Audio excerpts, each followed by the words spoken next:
Market regulator SEBI has called out promoters of Gensol Engineering for fraud, round-tripping of funds for personal use and has now ordered a forensic audit.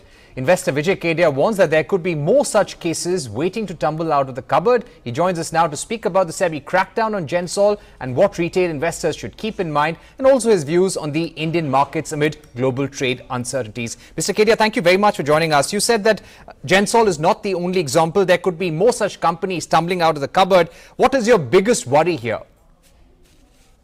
The biggest worry is what has happened and what has come out, what SEBI has caught. I think there are so many, could be many companies.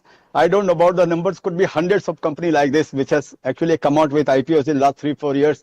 So biggest worry is about, obviously, every time it is only because of this is small and new investors, because they only got, they get trapped in all these things. So my biggest worry is, how to protect them. Right. So the biggest worry is how to protect small investors. What do you think retail investors should now keep in mind? What do they should look out for when considering newly listed companies for investments? Clearly, there were several wrongdoings in Gensol at multiple levels. The board also has to be accountable at some level, the independent directors. But if retail investors are considering such stocks, what advice would you give them? No, read these all 10 points which I had posted yesterday. Keep them handy, and before investing in any companies or even after the investment, if you find such things, then I thought then you have to be careful. It's very simple. Right. You've said that do not go by the hype around certain companies. You should look out for facts. So when it comes to cutting away the noise, cutting away the hype, what are certain fundamentals that one should look out for? And what are some of the warning signs that you see in the market in some of these companies that you're talking about? No, the biggest sign what I found that they had become very vocal, very active on social media. As the point number 2, actually, it describes that.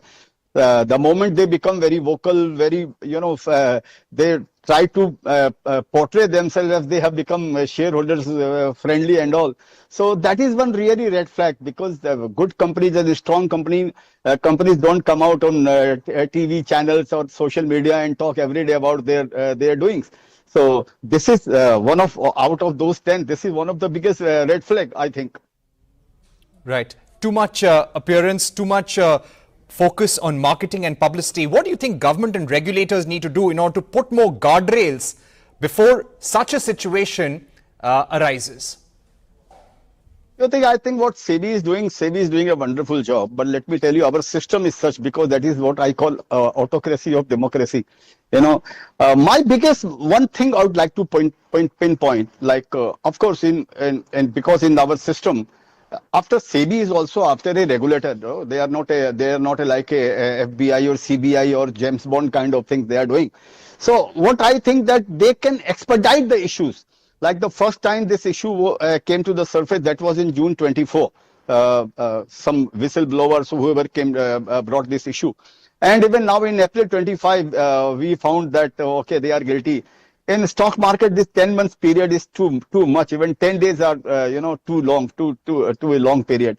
So I think this is what one should understand, that how this that period can be shortened. That could really help the investors. Right. You've spoken about 10 red flags. Which are the 3 most important red flags, according to you, which you would like to share with investors here on CNBC-TV18? I think one, talking too much about their own company and too much appearance on media and all, and every time they want to raise money, and too much volatility into the share price also. As of now, while I'm talking to you and you ask for the 3 points, I think these 3 points coming to my mind. Right. Now, speaking about India right now, and India is considered a safe haven amid global uncertainties around trade and trade wars. In the current context, which would be some of the sectors or stocks or companies which you feel most excited about? I think tourism should do well, because government is focusing on tourism, and the way they organized and handled this Mahakumbh and all, it was just a trailer. Government has also understood now that tourism can really can help economy grow. Currently, revenue generation from tourism sector is somewhere around $250 billion. And I think easily looking at the India, I think it can really go up to $1 trillion maybe in next 10 years. So government has also understood. So I think tourism should do well, infrastructure should do well, and hospital and hospitality should also do well. Right. And what would be your outlook on the Indian markets overall? And this would be my last question to you, Mr. Kedia. Considering that India will also not be immune to the kind of trade wars that we are seeing, the US-China trade war as well, there are tariffs on India, even though we are negotiating a trade deal. But how do you see the trajectory of the markets, some of the concerns, some of the positives that you see along the way over the next 6 to 7 months? I think it's very difficult to say, but what I am doing for myself, I can share this, that I think that whatever bottom market had made 15 days back, I think that could be and should be the final bottom for 2025. I think the worst is over, I think. But that does not mean that we are going to touch a new high very soon. I think market will be in a consolidation phase, maybe for next 2 years, maybe for 25 and even for 26. Now coming to the point, this 90 days honeymoon period which we had been granted, I think that is the golden opportunity for India to take advantage of it. We are better placed compared to many Asian countries and our neighbor and mainly our biggest competitor, China. So I think this India should take advantage of it. So it is like a blessing in disguise. Right. And finally, there are many more startups which are looking to get listed on the stock exchange over the next few weeks and months. What advice would you like to give them in the context of what's happened with Gensol?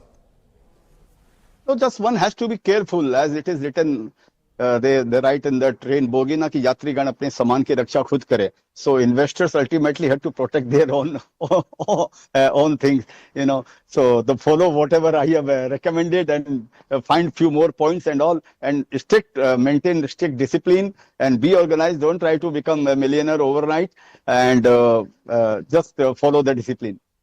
All right. So be disciplined. Don't rush into growing wealth overnight. But thank you very much, Mr. Kedia, for joining us, giving your view on the SEBI probe into Gensol Engineering and your outlook on Indian markets as well. Back to you in the studios.